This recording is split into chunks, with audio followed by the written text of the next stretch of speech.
ಹೇ food court family, ಇವತ್ತಿನ video ಅಲ್ಲಿ ಒಂದು ಸ್ಟಾರ್ಟರ್ ರೆಸಿಪಿ ಆಗಿರೋ ಅಂಥ ಥ್ರೆಡೆಡ್ ಪನ್ನೀರ್ ಹೇಗೆ ಮಾಡೋದು ಅಂತ ಹೇಳ್ಕೊಡ್ತೀನಿ.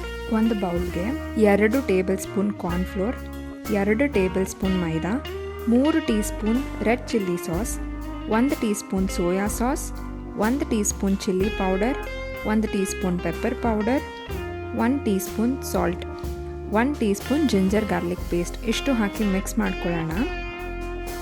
ಇದಕ್ಕೆ ಸ್ವಲ್ಪ ನೀರು ಸೇರಿಸಿ ಸೆಮಿ ಥಿಕ್ ಕನ್ಸಿಸ್ಟೆನ್ಸಿ ಬ್ಯಾಟರ್ ಬರೋವರೆಗೂ ಮಿಕ್ಸ್ ಮಾಡ್ಕೊಳ್ಳೋಣ. ಸ್ಪ್ರಿಂಗ್ ರೋಲ್ ಶೀಟ್ಸ್ನ ರೋಲ್ ಮಾಡಿಕೊಂಡು ಥಿನ್ ಸ್ಟ್ರಿಪ್ಸ್ ಆಗಿ ಕಟ್ ಮಾಡಿ ಇಟ್ಕೊಳ್ಳೋಣ. ಪನ್ನೀರ್ನ ಬ್ಯಾಟರ್ ಒಳಗಡೆ ಡಿಪ್ ಮಾಡಿ ಕಟ್ ಮಾಡ್ಕೊಂಡಿರೋ ಅಂಥ ಸ್ಪ್ರಿಂಗ್ ರೋಲ್ ಶೀಟ್ಸ್ದು ಸ್ಟ್ರಿಪ್ಸಲ್ಲಿ ಕೋಟ್ ಮಾಡ್ಕೊಳ್ಳೋಣ. ಇದನ್ನು ಒಂದು 20 ಮಿನಿಟ್ಸ್ ರೆಫ್ರಿಜಿರೇಟರಲ್ಲಿ ಮ್ಯಾರಿನೇಟ್ ಆಗೋಕ್ಕೆ ಇಡೋಣ.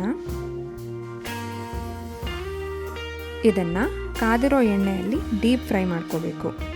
ಇದು ಗೋಲ್ಡನ್ ಬ್ರೌನ್ ಕಲರ್ ಬರೋವರೆಗೂ ಡೀಪ್ ಫ್ರೈ ಮಾಡಿಕೊಂಡ್ರೆ ಕ್ರಿಸ್ಪಿ ಥ್ರೆಡೆಡ್ ಪನ್ನೀರ್ ರೆಡಿ ಆಗುತ್ತೆ.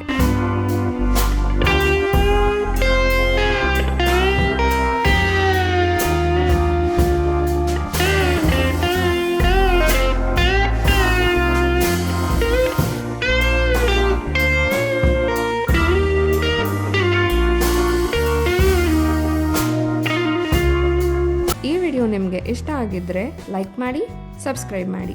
Thank you.